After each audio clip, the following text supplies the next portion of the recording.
Right, let's look at some lower body stretching. We're going to work all the muscle groups, or most of the major muscle groups, all the way up to and including the hips. Okay, so post running, post leg workout, this should work nicely for you. Okay, basic stuff, no need to get all fancy, just simple stretching.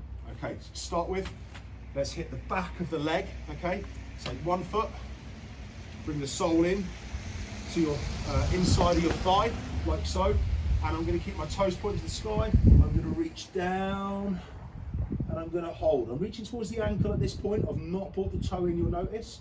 I'm thinking at the moment about the stretch in the hamstring, okay? So knee to hip is where the hamstrings cross, okay? So I'm thinking about my hamstrings, my hip pulling backwards and my knee staying fixed, limiting this gap here, okay? And keeping the hands as I'm levering forward at the hip towards the ankles. If I want to, I can then look to walk the hands up and grab the toes and draw the toes back and reach the arms over. What we're doing now is we're bringing in the calf as we draw that heel back, so we're getting a nice full stretch down the back of the leg, and we hold. How long you stretch for is up to you. Okay, if you've got a problem area, generally the longer the better, but some stretching I believe is better than no stretching. And we come out of that there. So we've held the first one for a good amount of time, that next one, and then we would go on to probably doing the other side. So we could switch it over, same routine, reaching down, heel, holds for a while, bringing in the toes, drawing back, again, holding for a while until that stretch starts to ease. You can then look to work your hands down more and draw the toes back more. All that is the muscles going, actually this isn't too bad, and they start to relax a little, allowing you to then get that bit more range with the stretch. Okay, then go from there then. So we've brought in the calf, brought in the hammies. We're now going to look at doing the quads. So we're just going to lie on our side, and most people know this stretch, grabbing by the laces towards the tongue, okay, and then drawing backwards, okay. If you've got ankle issues, then grab the lower part of the shin, that's not a problem if you've got the ability to do so. Draw back, you see my knees, they stay roughly together, okay? Obviously a bit of a gap between them. And we're drawing that heel up towards the bum to get the quad stretch on.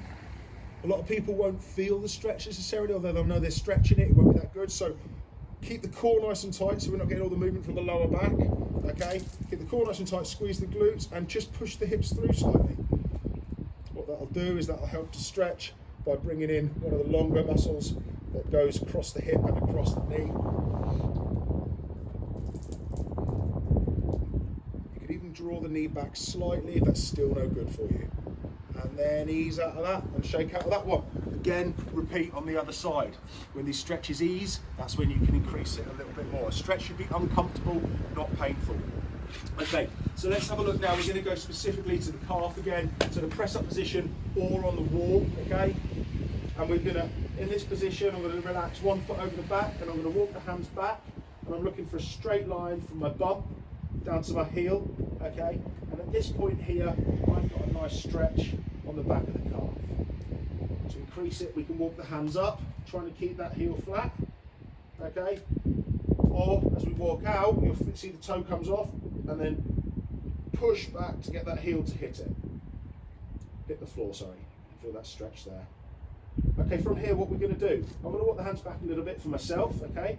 And I'm going to dip the knee slightly. See how we just dip my knee a little bit? And I'm going to allow that heel to come off the floor just a little bit. It's not a problem. Walk the hands back a bit more, get it right for me. Okay, and what you should get is a switch. I'm going to put this foot down just so I'm talking to you. See where we had this full calf stretch, we're now going to be going and looking a little bit deeper in here, which is where we're hitting that soleus. Okay, and for a runner, this is a good place to stretch. We can also mimic this on the wall.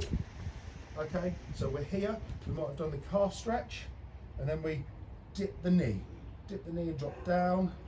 So the soleus touches in here and at the heel bone. So this is the only joint we can really manipulate it with, whereas the calf comes across the knee and down to there as well, so I have to straight, we're bringing that calf in too. Okay, so once we've hit both sides with the soleus, we've now hit the quads, the hammies, the calves, and the soleus. We're now going to move up the way and we're going to hit the groin.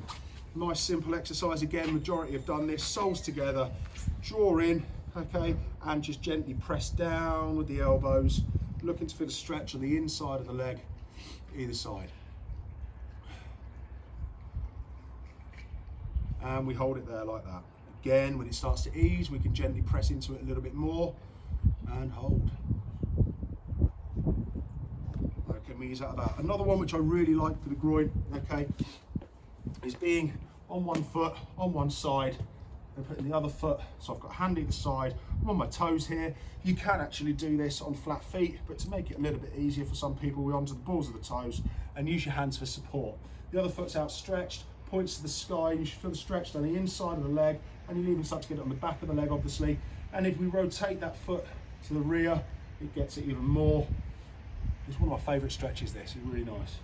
And then we can change it to the other side, moving the hands across onto the balls of this foot if you want it easier, or again, if you can go flat-footed like so. But let's stick to the balls of the foot, pushing the back of the leg down, this groin stretch here, and we rotate that foot to the rear as we do so. Again, nice and easy to change over if you're going flat-legged, like so, flat foot, sorry, like so, or you can keep on the balls of the feet. So again, really nice for getting the adductors in there as well as the hammies. Okay, we hit them ones now. Let's have a little look at the glutes to finish off. So we're going to go here, one foot across, again, textbook glute stretch, but let's not mix this up and get too silly with it. One hand through the hole, other hand around the outside of the straight leg, link the hands behind, knee closed, and we're going to draw the knee to our chest, looking to get a stretch down the outside of the glute here. Some people will get it coming up a little bit into the hammies as well. And we're going to hold that there. And in exactly the same way as before, when it starts to ease, we just draw this leg up a little bit more, curling ourselves into that little ball to bring the stretch on. Again, for that set amount of time, and ease off. Okay, we'll hit some of the key muscle groups there, post running or leg workout, whatever it may be. Okay, and they should carry you a long way. If you've got any other dramas, please feel free to drop us a message and we'll see what we can work out for you. Enjoy.